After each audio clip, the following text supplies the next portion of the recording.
Assalamu alaikum, dear Alim students. How are you? Hope you are well. Welcome to my class. I am Sajeda Sharmin, lecturer in English, Rangmala Darussunnah model Alim Madrasa. Dear students, আজকে আমরা English first paper class করব। আমরা আমাদের English for today বইয়ের unit 5 পড়বো। Unit 5-এর lesson 5 পড়বো। Unit 5-এর অনেকগুলো lesson আমরা আগেও পড়েছি।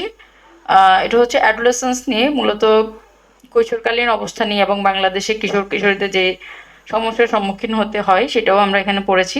তো আজকে আমরা লেসন 5-এ এটা ভিন্ন রকম কিছু করব, যে কিশোর কিশোরীরা বা কৈশোর অবস্থাতেও মানুষ যে তার নিজের উদ্যমটাকে বা নতুন কিছু করা যে আগ্রহ আছে সেটাকে যে ভালো পথে কাজে লাগাতে পারে, সেটা দিয়েও যে তারা ভালো কিছু করতে পারে, পৃথিবীর উন্নতি করতে পারে, সেটা নিয়ে আমরা এখানে কথা বলবো। এখানে আমরা কিছু টিনেজারের কথা পড়বো বা কিছু কিশোর এবং কিশোরীর কথা পড়বো যারা পৃথিবীটাকে বদলে দেওয়ার জন্য চেষ্টা করেছিল বা কিছুটা করে তারা সফল হয়েছে।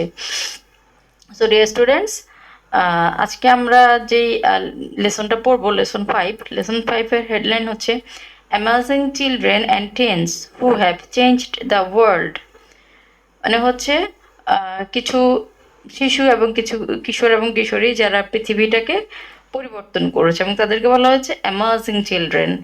হ্যাঁ, মানে হচ্ছে কিছু দারুণ কিছু শিশু এবং কিছু কিশোর এবং কিশোরী।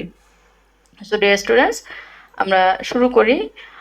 এর আগে দেখো কিছু কথা আমরা পড়বো। দেখো এখানে কি আছে, ইটস অ্যান অ্যাডাল্টস ওয়ার্ল্ড। কি বলা হয়, এটা হচ্ছে বড়দের পৃথিবী। They make the decisions, create the laws, make the money and have all the freedoms. তারা সিদ্ধান্ত তৈরি করে, তারাই আইন তৈরি করে, তারাই টাকা পয়সা রোজগার করছে এবং তাদেরই সব ধরনের স্বাধীনতা আছে, তাই না?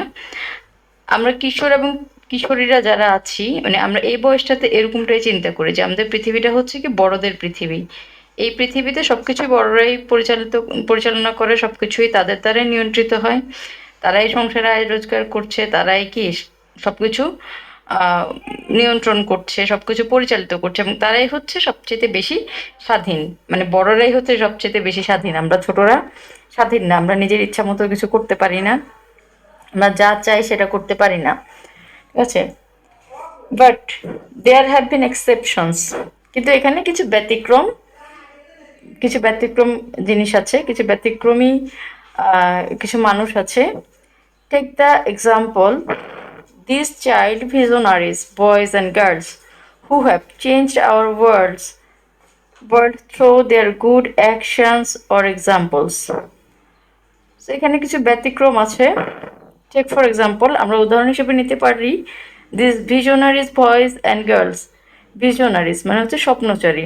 এই স্বপ্নচারী ছেলে এবং মেয়েদেরকে আমরা এক্সাম্পল হিসেবে নিতে পারি। Who have changed our world, যারা আমাদের পৃথিবীকে পরিবর্তিত করেছে।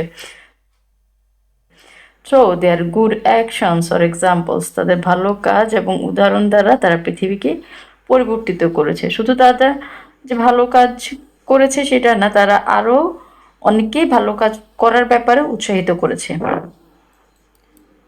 Some have mobilised millions for good cause. কিছু হচ্ছে মোবিলাইজড মানে হচ্ছে কি চালিত করা ভালো কিছুর উদ্দেশ্যে এগিয়ে নেয়া। এখানে আছে যে কিছু মানুষ যারা মিলিয়নস লক্ষ লক্ষ মানুষকে বা লক্ষ লক্ষ শিশুকে চালিত করেছে ফর এ গুড কজ, একটা ভালো কারণে। Some have moved us simply by their generous and hopeful view of humanity. এবং কিছু আমাদেরকে চালিত করেছে, আমাদের মনের মধ্যে জায়গা করে নিয়েছে সিম্পলি, মানে খুব সাধারণভাবেই তাদের মহৎ চিন্তাভাবনা এবং তাদের আশাবাদী মনোভাব নিয়ে, মানবতার প্রতি তাদের আশাবাদী এবং তাদের মহৎ চিন্তাভাবনা দিয়ে তারা আমাদের মনে জায়গা করে নিয়েছে। Let's read about some of this amazing young people. তো চলো আমরা এরকম কিছু দারুণ কিছু কিশোর এবং কিশোরীর কথা পড়ি, জানি।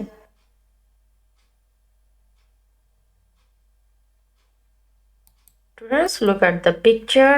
এখানে একজন ছবি আছে, তার নাম হচ্ছে ডিলান মাহালিঙ্গাম। ডিলান মাহালিঙ্গাম খুব অল্প বয়সে চেষ্টা করেছিল শিশুদের জন্য কিছু করতে এবং তার মতো বয়সী মানুষদেরকে এগিয়ে নিয়ে আসতে এবং তার লক্ষ্যটা অনেক বেশি বড় ছিল, অনেক বেশি মহৎ ছিল। মাত্র 9 বছর বয়সেই ডিলান মাহালিঙ্গাম একটা সংস্থা প্রতিষ্ঠা করে। তার নাম হচ্ছে লিল এমডিজিএস। লিল এমডিজিএস মানে হচ্ছে জাতিসংঘের প্রতিষ্ঠিত মিলেনিয়াম ডেভেলপমেন্ট গোলস এর সাথে সে শিশুদেরকে যুক্ত করার একটা প্রকল্প হাতে নেয়, ঠিক আছে? এবং সেখানে মানে জাতিসংঘে যেই মিলেনিয়াম ডেভেলপমেন্ট গোলসগুলো স্থাপন করেছে সেগুলো অর্জনে সেই শিশুদেরকে সহ কাজ করতে চেয়েছিল। সো আসো আমরা ডিলান মাহালিঙ্গাম সম্পর্কে পড়ি।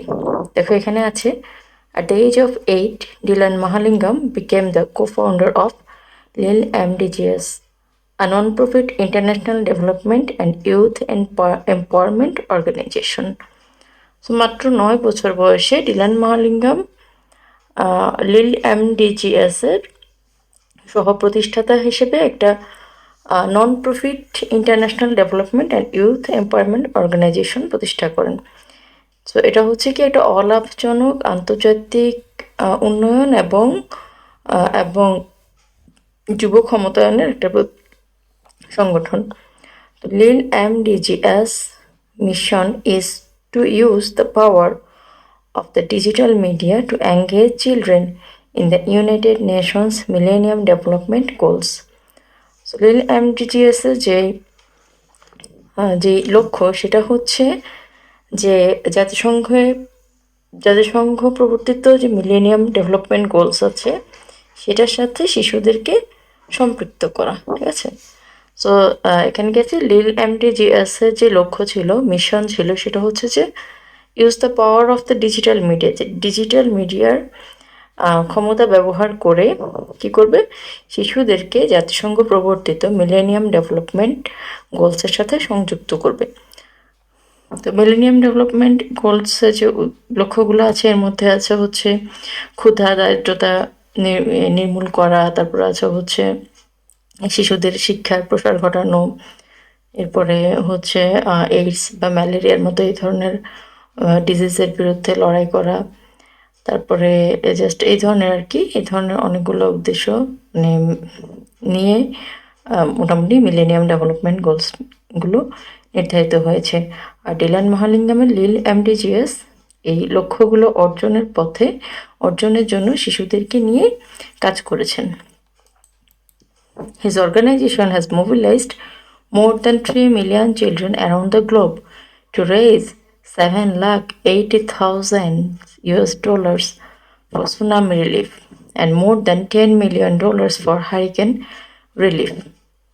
সো দেখো তার যে প্রতিষ্ঠান কি লিল এমডিজিএস প্রায় 3 মিলিয়নেরও বেশি শিশুকে চালিত করেছে সারা পৃথিবীতে, এবং তারা সবাই মিলে সুনামি হচ্ছে কি একটা প্রাকৃতিক দুর্যোগ, একটা ভয়াবহ প্রাকৃতিক দুর্যোগ হয়েছিল। সেই প্রাকৃতিক দুর্যোগের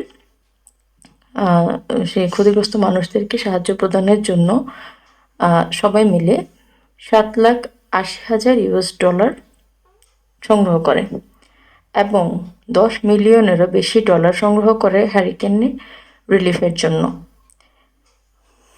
He has built a dormitory in Tibet, a mobile hospital in India, and a school playground serving AIDS orphan in Uganda. তারা আর কি করেছে যে তিব্বতে একটা ডরমিটরি প্রতিষ্ঠা করেছে, মানে একটা আশ্রয়স্থল প্রতিষ্ঠা করেছে। তারপর হচ্ছে একটা মোবাইল হসপিটাল প্রতিষ্ঠা করেছে ইন্ডিয়াতে। মোবাইল হসপিটাল মানে হচ্ছে কি, যে হসপিটালগুলো হচ্ছে বিভিন্ন জায়গায় গিয়ে মানুষদেরকে চিকিৎসা সেবা প্রদান করে। এটা সাধারণত মানে জাহাজে বা লঞ্চে অথবা কোনো গাড়িতে, বাসে হতে পারে। এরপর কি করেছে, school playground serving AIDS orphans in Uganda, যে এইডসের কারণে অনাথ হয়ে যাওয়া শিশুদের জন্য একটা স্কুলে খেলার মাঠ খেলার মাঠ স্থাপন করে বা প্রতিষ্ঠা করে উগান্ডায়। Dylan is a youth speaker for the United Nations. বর্তমানে ডিলান মহালিঙ্গাম জাতিসংঘের একজন যুব মুখপাত্র হিসেবে আছেন।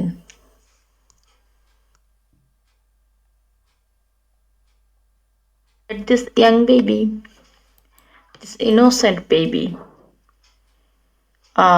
his name is Alexander Alex Scott.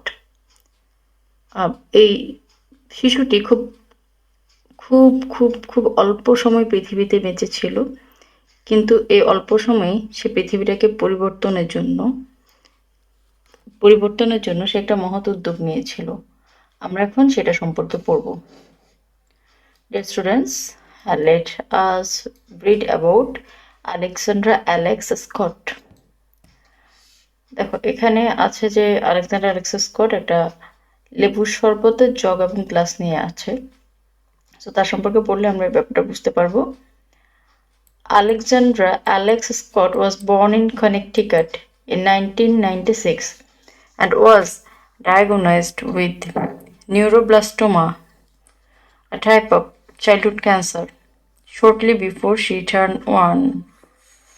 দেখো আলেকজান্ডার অ্যালেক্স স্কট যে আমেরিকার কানেকটিকাটে জন্মগ্রহণ করে এবং জন্মগ্রহণ করে কত সালে? 1996 সালে। এবং তার একটা ক্যান্সার ধরা পড়ে। সে 1 বছর পূর্ণ হওয়ার কিছু সময় পূর্বেই তার নিউরোব্লাস্টোমা ক্যান্সারের ধরা পড়ে এবং এরপরে এটা হচ্ছে কি নিউরোব্লাস্টোমা হচ্ছে কি এক ধরনের চাইল্ডহুড ক্যান্সার, যেটা সাধারণত শিশুদের হয়ে থাকে। ওকে, এরপর কি আছে? In 2000, just after turning 4, she informed her mother that she wanted to start a lemonade stand to raise money for doctors to help children. So মাত্র 4 বছর বয়সে 2000 সালে যখন তার বয়স 4 বছর হয়, তখন সে তার মাকে জানায় যে সে একটা লেমনেড স্ট্যান্ড শুরু করতে চায়। লেমনেড স্ট্যান্ড যদি আমরা বাংলায় বলতে চাই, খুব সহজে বলতে চাই, সেটা হচ্ছে কি এটা লেবু শরবতের দোকান করতে চায় সে। এবং সে কী করতে চায়? এটা থেকে সে টাকা সংগ্রহ করতে চায় এবং এই টাকাটা সে ডক্টরদেরকে দিতে চায়, যাতে ডক্টররা কী করতে পারে? শিশুদেরকে সাহায্য করতে পারে। His first lemonade stand raised $2,000 and led the creation of Alex Lemonade Stand Foundation. তার প্রথম যে লেমনেড স্ট্যান্ড সে প্রতিষ্ঠিত করেছিল, সেখান থেকে $2,000 উত্তোলিত হয় এবং এটা থেকেই একটা ফাউন্ডেশন স্থাপিত হয় বা ফাউন্ডেশন তৈরি হয়। এবার সেটার নাম ছিল অ্যালেক্স লেমনেড স্ট্যান্ড ফাউন্ডেশন। তাহলে দেখো এই ছোট্ট শিশুটি যে জানে যে সে পৃথিবীতে খুব বেশি দিন বাঁচবে না, একটা মারাত্মক রোগে আক্রান্ত, কিন্তু তারপরেও সে পৃথিবীতে বেঁচে থাকা শিশুদের জন্য, তার মতো বয়সী শিশুদের জন্য কাজ করার ইচ্ছা প্রকাশ করেছে। Alex continued her lemonade stand throughout her life. Alex পুরোটা জীবন, মানে যতদিন অ্যালেক্স বেঁচে ছিল ততদিনই সে তার লেমনেড স্ট্যান্ডটা চালিয়ে গিয়েছিল, ultimately raising over $1 million toward cancer research. এবং এটা থেকেই অ্যালেক্স $1 million উত্তোলিত করে, $1 million সংগ্রহ করে এবং সেই টাকাটা সে কী করে? ক্যান্সার রিসার্চে, মানে ক্যান্সারের গবেষণাগারে দান করে। ক্যান্সার রিসার্চে সাহায্য করার জন্য এই টাকাগুলো সে প্রদান করে। She passed away in August 2004 at the age of 8. Alex যে মানুষের কথা ভাবতো, মানবতার কথা ভাবতো, সে 2004 সালের অগাস্ট মাসে মাত্র 8 বছর বয়সে পৃথিবী থেকে চলে যায়। ঠিক কিন্তু এই ছোট্ট 8 বছরের জীবনে অ্যালেক্স একটা পরিবর্তনের চিন্তা করেছিল, মানুষকে সাহায্য করার চিন্তা করেছিল এবং সত্যিকার অর্থে সে মানুষের জন্য কিছু করার চিন্তা করেছিল। Today, Alex's Lemonade Stand sponsors a national fundraising weekend in the United States, which is popularly known as Lemonade Days. So আজকের দিনে কি হচ্ছে, আজকে মানে এখনো পর্যন্ত কি করেছে, অ্যালেক্সের লেমনেড স্ট্যান্ডটা এখনো আছে এবং সেটা কি করছে, একটা ফান্ড রাইজিং উইকেন্ড হিসেবে এখনো পরিচালিত হয়ে আসছে। ঠিক আছে, আর প্রতি বছর এবং আমেরিকাতে মানে ইউনাইটেড স্টেটসে এই দিনটাকে, যেদিন লেমনেড স্ট্যান্ড থেকে অর্থ সংগ্রহ করা হয়, সেই দিনটাকে কি বলা হয়, লেমনেড ডেইজ বলা হয়। ঠিক আছে, তো লাইনটার দেখো, আমরা আবার পড়ি। লাইনটা হচ্ছে কি, today's Alexa's lemonade stand sponsors a national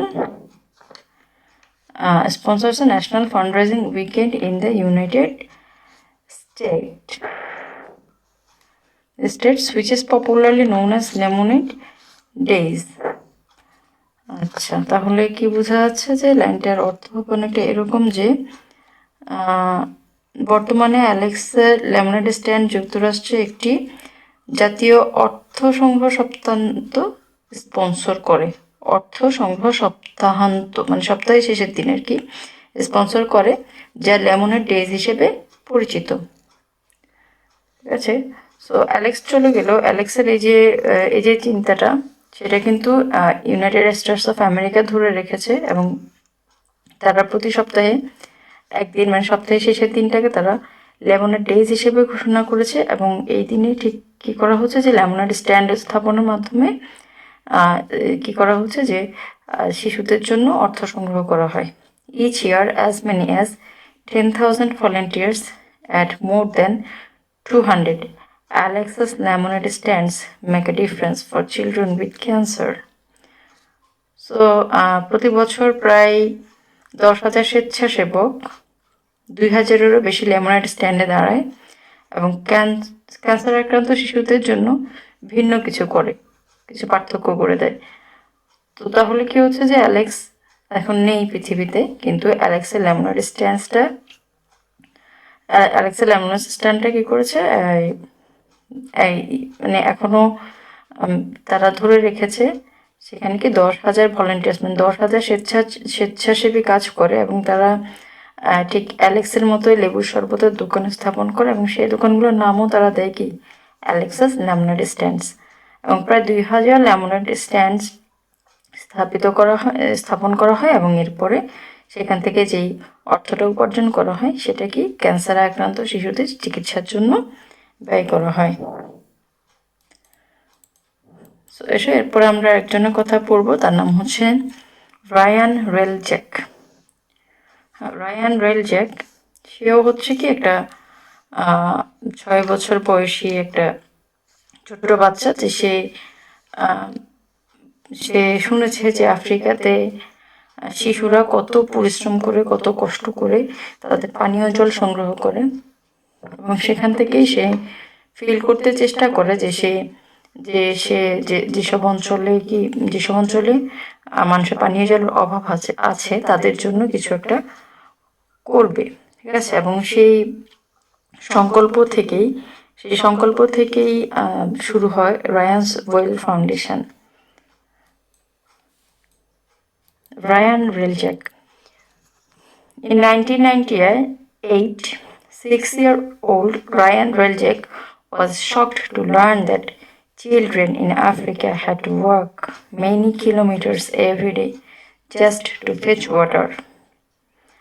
তো 1998 সালে 6 বছরের রায়ান রেলজ্যাক এটা জেনে খুব কষ্ট পায়, শকড হয়ে যায় যে যে আফ্রিকার শিশুরা অনেক অনেক কিলোমিটার হাঁটতে হয় শুধুমাত্র পানি সংগ্রহ করার জন্য। Ryan decided he needed to build a well for a village in Africa. Ryan সিদ্ধান্ত নেয় যে সে কি করবে, আফ্রিকায় কিছু কুয়া খনন করবে। ঠিক আছে, কিছু কুয়া খনন করার প্রয়োজন বোধ করে। মানে এই যে শিশুরা যারা অনেক অনেক মাইল হেঁটে যায় পানি সংগ্রহের জন্য, তাদের কষ্টটা কমানোর চিন্তা থেকে কিন্তু রায়ান অনুভব করে যে তার প্রয়োজন তাদের জন্য কিছু করা, এবং সে সিদ্ধান্ত নেয় যে সে আফ্রিকার একটা গ্রামে কুয়া স্থাপন করবে। By doing household chores and public speaking on clean water issues, Ryan raised enough money with which his first well was built in 1999 at the Angolo Primary School in a northern Ugandan village. So, এই জন্য Ryan কি করে, Ryan গৃহস্থলীর কাজ করে এবং বিশুদ্ধ পানি বিষয়ে বিভিন্ন জনসভায় বক্তৃতা দেয়, এবং সেখান থেকে যেই অর্থ সংগ্রহ করে সেটা দিয়ে সে 1999 সালে উত্তর উগান্ডায় একটি গ্রামে কি করেছে যে অ্যাঙ্গোলো প্রাথমিক বিদ্যালয়ে একটা কূপ স্থাপন করে।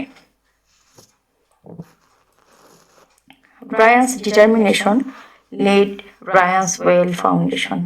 রায়ানের এই যে সংকল্প, এই সংকল্পই তাকে পরিচালিত করে রায়ানস ওয়েল ফাউন্ডেশন স্থাপনের জন্য, which has completed 667 projects in 16 countries,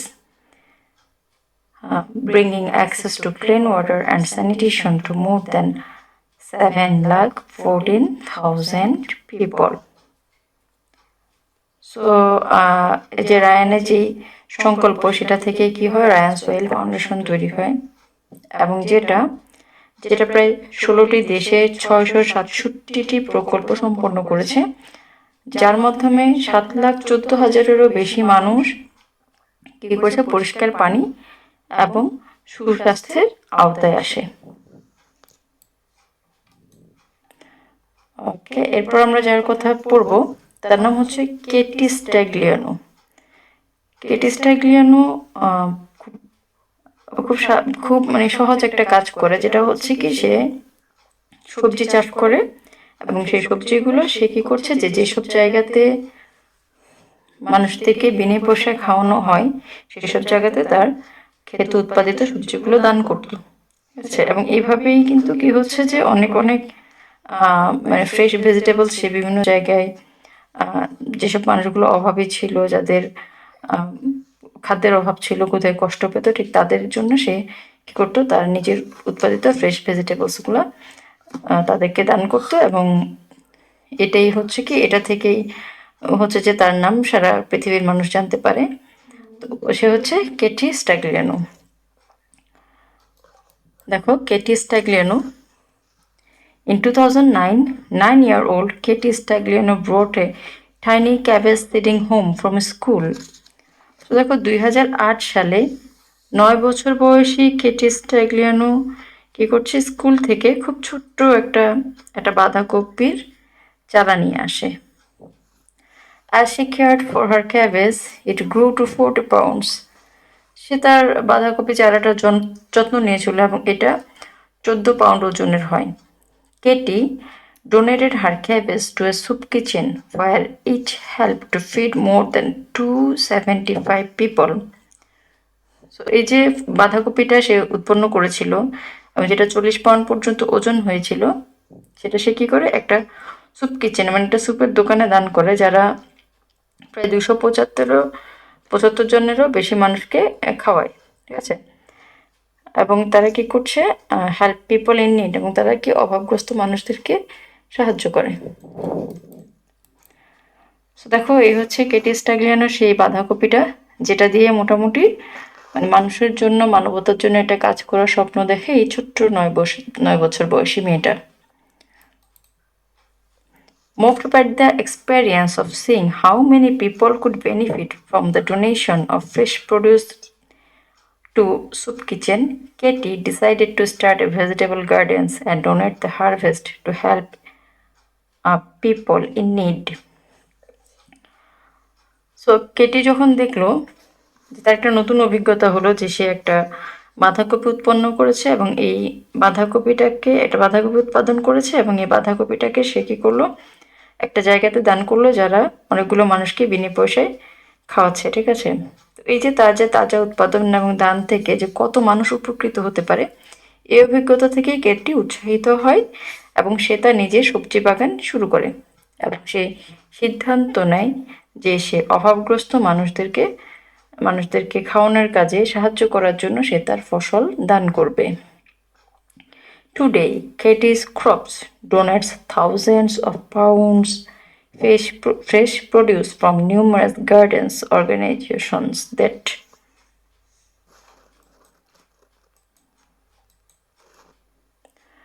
আজকে কি করছে বর্তমানে কেটির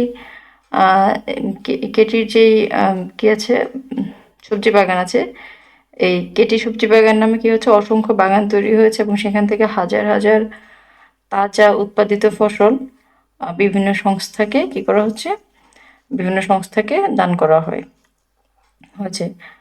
ওকে, আচ্ছা এরপরে দেখো দ্যাট, সো লাইনটা কি ছিল, লাইনটা ছিল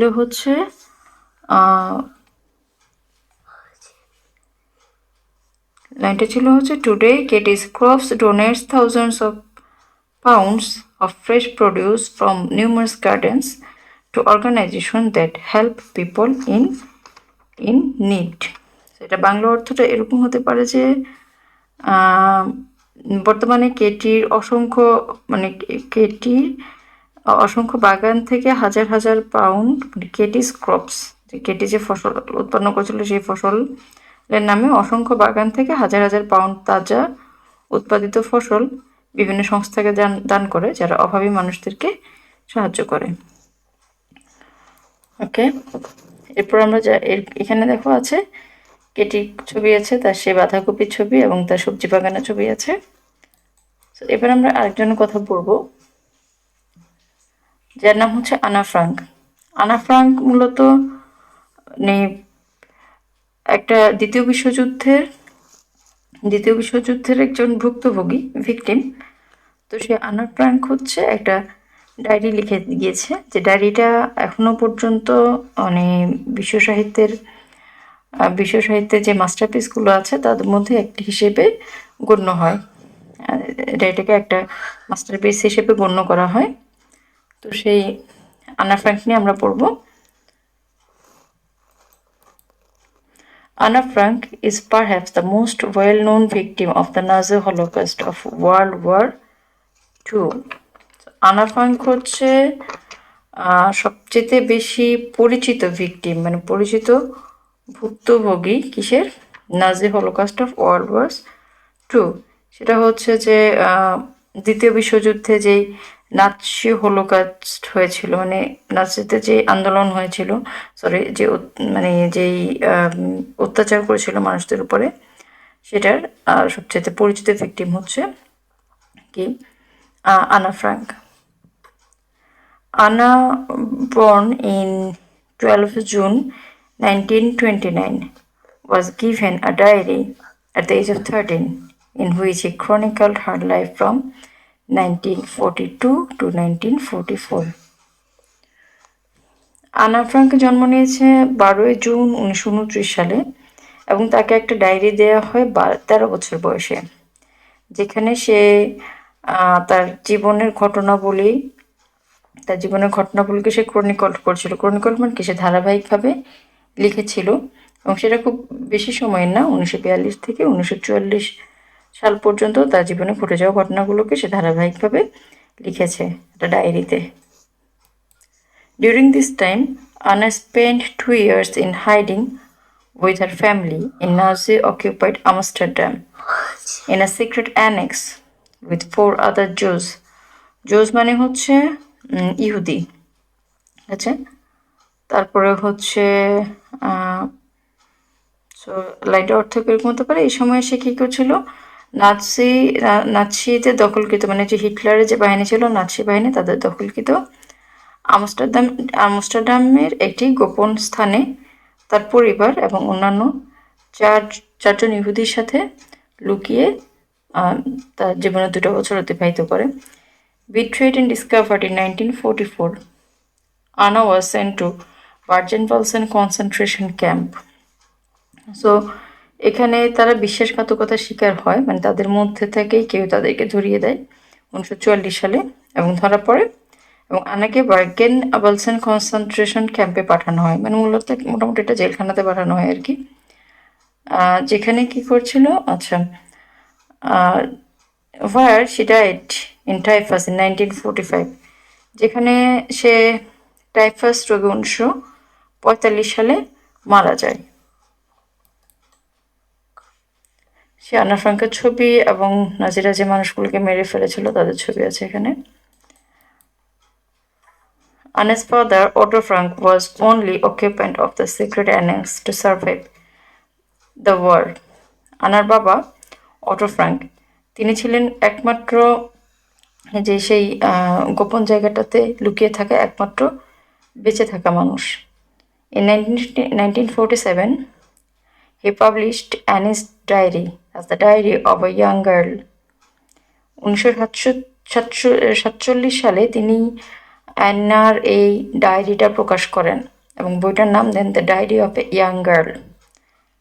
Anna's account of her internment, as well as her deep belief in humanity, has become one of the world's most widely read books. So আনার যে বন্দি জীবনের এবং বন্দি জীবনের যে বর্ণনা ছিল ডায়েরিতে, এবং মানবতার প্রতি তার যেই একটা গভীর বিশ্বাস ছিল, সেটাই মূলত এই বইটি পড়লে বোঝা যায়, এবং এই বইটি বিশ্বের সবচেয়ে পঠিত বইগুলোর মধ্যে অন্যতম একটা বই। সো এটা হচ্ছে আনা ফ্রাঙ্কের বইটার cover page, the diary of a young girl, যেটা মূলত আনা ফ্রাঙ্কের নিজের হাতে লেখা একটা ডায়েরির সংকলন। So dear students, that's all for today. Thank you very much.